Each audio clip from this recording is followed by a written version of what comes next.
2020년 9월 4일 금요일 예레미야 27장 12절로 22절 말씀. 내가 이 모든 말씀대로 유다왕 시드기야에게 고하여 가로되 왕과 백성은 목으로 바벨론 왕의 멍에를 메고 그와 그 백성을 섬기소서. 그리하면 살리이다. 어찌하여 왕과 왕의 백성이 여호와께서 바벨론 왕을 섬기지 아니하는 나라에 대하여 하신 말씀같이 칼과 기근과 연병으로 죽으려 하나이까. 왕과 백성에게 바벨론 왕을 섬기지 아니하리라 하는 선지자의 말을 듣지 마소서. 그들은 거짓을 예언하나이다. 여호와께서 말씀하시되 내가 그들을 보내지 아니하였거늘 그들이 내 이름으로 거짓을 예언하니 내가 너희를 몰아내며 너희와 너희에게 예언하는 선지자들을 멸망시키기에 이르리라 하셨다이다. 내가 또 제사장들과 그 모든 백성에게 고하여 가로되 여호와께서 이같이 말씀하시되 여호와의 집 기구를 이제 바벨론에서 속히 돌려오리라고 너희에게 예언하는 선지자들의 말을 듣지 말라. 이는 그들이 거짓을 예언함이니라 하셨나니 너희는 그들을 듣지 말고 바벨론 왕을 섬기라. 그리하면 살리라. 어찌하여 이 성으로 황무지가 되게 하겠느냐. 만일 그들이 선지자이고 여호와의 말씀이 그들에게 있을진데 그들이 여호와의 집에와 유다 왕의 집에와 예루살렘에 남아있는 기구가 바벨론으로 옮겨가지 않도록 만군의 여호와께 구하여야 할 것이니라.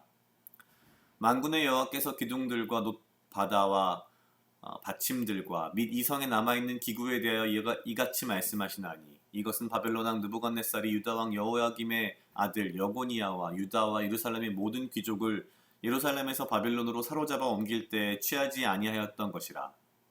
만군의 여호와 이스라엘의 하나님이 여호와의 집에와 유다 왕의 집에와 예루살렘에 남아있는 그 기구에 대하여 이같이 말씀하시되 그것들이 바벨론으로 옮김을 입고 내가 이것을 돌아보는 날까지 거기 있을 것이니라. 그 후에 내가 그것을 옮겨 이곳에 다시 두리라. 여호와의 말이니라. 아멘. 오늘 예레미야 27장 12절로 22절 말씀은 어제의 말씀에 이어서 예레미야가 유다의 왕 시드기야에게 바벨론을 섬기라라는 직언을 하고 있는 겁니다. 그렇지 않으면 하나님께서 말씀하셨듯이 칼과 기근과 연병에 죽을 것이다 라는 이야기를 합니다. 이러면서 사실 거짓 선지자들에 대한 이야기를 쭉 합니다. 당시에 수많은 거짓 선지자들이 말하기를 바빌론에 뺏겼던 여호야김 때의 느부갓네살에 의해서 뺏겼던 예루살렘에 있던 그 수많은 일종의 제사용 기구죠. 죄송합니다. 여기 등장하는 제사용 어떤 그 기구들을 이야기하는데 우리식으로 말하면 일종의 예배를 드리기 위한 성물 같은 뭐 그런 것들이라고 볼 수 있습니다. 이 제사용 기구들을 많이 뺏겼었는데 그것이 돌아올 것이라고 이제 돌아오게 될 거라는 예언을 하는 예언자들, 선지자들이 당시 굉장히 많았다는 거죠. 그러면서 예레미야는 그들의 말을 듣지 말라고 합니다. 만약에 그들이 정말 여호와의 말씀을 대언하는 선지자라면 지금 하나님께 구해야 하는 것은 그것이 돌아올 것이라고 예언할 게 아니라 그나마 남아있는 당시에 느부갓네살이 남겨두었던 예루살렘에 남아있는 제사를 드리기 위한 기구들, 성물들이 남아있는 것들마저 바벨론에 뺏기지 않을 남아있는 것들마저 바벨론으로 옮겨가지 않도록 해달라고 하나님께 구하는 것이 맞을 것이다 라는 이야기를 합니다. 당시에 이 내용들을 가만히 들여다보면 어찌 보면 인간적으로는 시드기야가 굉장히 지혜롭고 좋은 판단을 했다라고도 볼 수 있을 것 같습니다. 어제 이야기했듯이 당시 바벨론의 느부갓네살은 굉장히 잦은 대외 원정으로 인해서 내부에 반란이 일어났고 그 반란을 지금 힘겹게 진압하는 과정에 있다라고 알려져 있었습니다. 이런 기회는 사실 많이 있지도 않고 또한 이 기회를 틈타서 시드기야가 중심이 되어서 반 바벨론 연합을 만들어서 바벨론에 대항을 하면 어찌 보면 현실적으로는 바벨론의 느부갓네살을 무너뜨리고 각 여러 연합 국가들이 독립을 할 수 있는 기회였다라고 아마 그들은 생각할 수 있었을 겁니다. 그러나 예레미야는 분명하게 이야기합니다. 하나님의 말씀을 듣고 따라라. 그리고 하나님께서는 바벨론 왕을 섬기라고 하셨다. 오늘 등장하는 이 본문에서 가장 자주 나오는 단어 중에 하나가 기구입니다. 제사를 드리는 도구, 성물, 뭐 이런 것들이라고 볼 수 있는데요. 왜 당시 시드기야 왕은 이렇게 바벨론에게 대항을 하려 했고, 또한 당시의 예언자들은 왜 그렇게 바벨론에 빼앗겼던 성물들이, 기구들이 다시 돌아올 것이라고 예언을 했을까를 가만 생각해 보면 결국 이 모든 것들은 가장 인간의 마음에 흡족한, 우리 마음에 가장 어떻게 보면 잘 맞는, 내가 듣고 싶어 하는 말이었을 겁니다. 그때에도 그렇고 어쩌면 지금도 우리는 수많은 예언하는 사람들이 있다고는 하지만 진짜 예언자는 참 숫자가 적지 않나? 라는 생각도 들고요. 한편으로는 이런 예레미야처럼 당대에는 어쩌면 예레미야는 당시 유다 사람들의 기준, 시드기야가 아닌 그냥 유다 사람들의 기준으로 봐도 예레미야는 어쩌면 굉장히 그 일종의 반골 같은, 반역자 같은 그런 느낌이 있었을 겁니다. 지금 우리가 힘을 합쳐서 바벨론의 느부갓네살을 대항해야 하는 시기에 그냥 빨리 항복해서 빨리 거기에 숙이고 살자라는 이야기를 하는 것은 현실적으로 인간적으로는 참 받아들이기 어려운 문제였을 거라는 생각은 듭니다.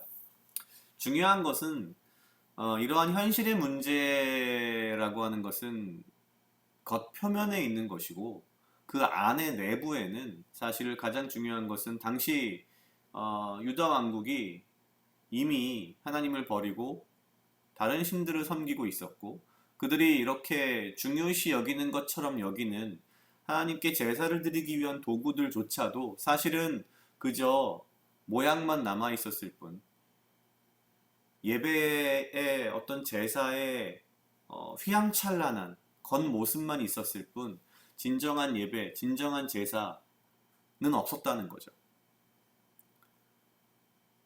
사실 예레미야가 이야기하는 핵심은 하나님께 돌아오라 라는 것인데 그것을 당시의 시드기야 왕과 유다의 백성들은 이해하지 못했던 것이 아닌가라는 생각이 듭니다.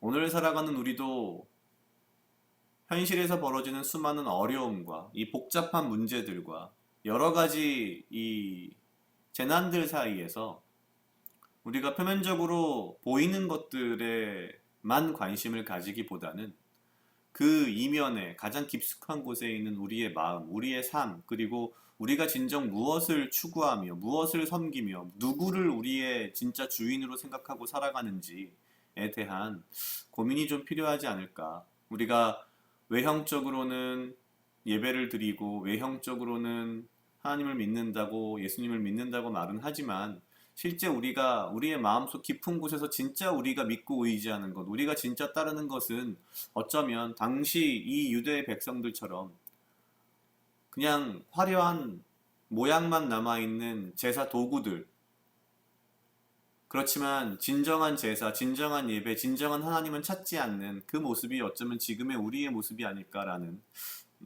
그런 고민을 조금 해봤습니다. 각자 한 2분 정도 묵상하시겠습니다.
다 같이 기도하시겠습니다.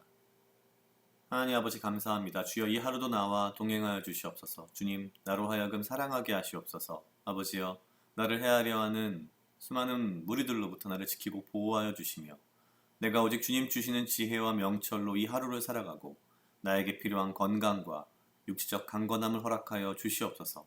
주님, 내가 모양만 남아있고 화려함에 속아 진정한 예배에, 진정한 주님을 섬기는 것에 소홀히 하지 않게 하시고 오직 아버지의 말씀을, 그리고 아버지를 만나기를, 아버지의 말씀을 듣기를 내가 더욱더 구하며 내가 외형적인 것, 겉모습 그런 것들이 아니라 오직 나의 마음 가운데에 오직 아버지 하나님을 따르며 말씀 가운데 거하며 나의 삶이 주님의 말씀에 합당한 삶이 될 수 있도록, 또한 이 하루를 살아가도록 주여 인도하여 주시옵소서. 감사합니다. 이 모든 말씀 예수님 이름으로 기도드렸습니다. 아멘.